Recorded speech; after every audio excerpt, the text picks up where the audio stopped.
the Cleveland Cavaliers. They're 1-3 through their first 4 games. They've dealt with some injury stuff here.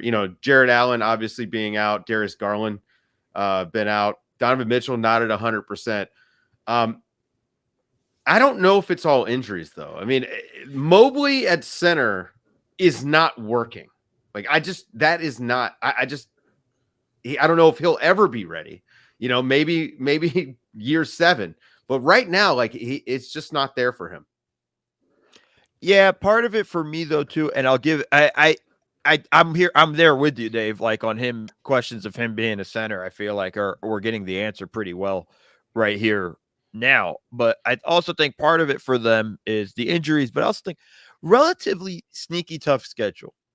The Knicks are good. I think the Pacers are good. The Thunder, those are their 3 losses. Like those are tough games. In that regard, their win against Brooklyn, like they should win that. And yeah, I think they're probably more of a 2-2 team than anything else. And I think they just kind of fallen short. So it's not to me like a drastic situation where I'm not worried about them yet, but I have my eyebrows raised here a little bit, but a lot of that centers around Mobley. I mean, they're a thin team in that they're down 2 stars. Like 2 guys who are all-star or thereabout level players. And they have, you have with getting Strus, they now have maybe a competent 3. Maybe more of a 2-3 than a 3, but still they have that competent 5-man starting unit, except now it's all of a sudden it's Dean Wade and Isaac Okoro. And you compare that, you just line up. It's like, all right, who are the 4th and 5th best guys on the floor for the Knicks are RJ Barrett and Quentin Grimes versus Isaac Okoro and Dean Wade. And just from not to be reductive, but you just look at the talent on one side versus the other, and it's kind of a mismatch given who's available. Do you have any Mobley concerns, or do you feel like this is just kind of more normal growing pain stuff that we're seeing?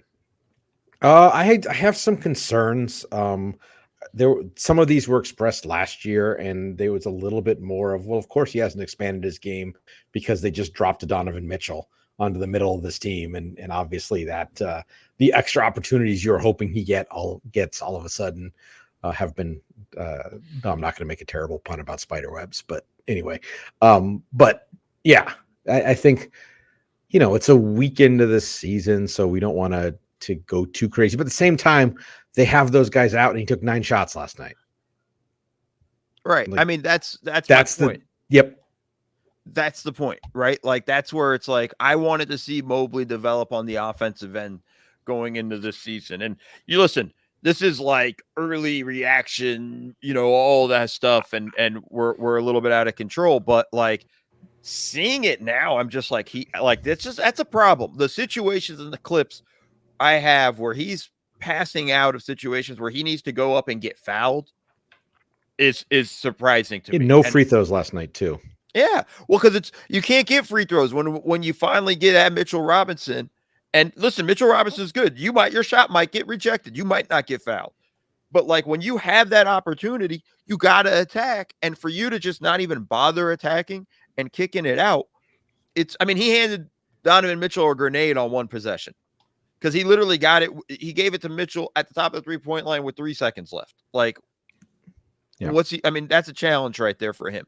Like, that's not fair. And I think that's the disappointing stuff I've seen with early on with Mobley that I want to see get corrected if Cleveland is going to be a good team.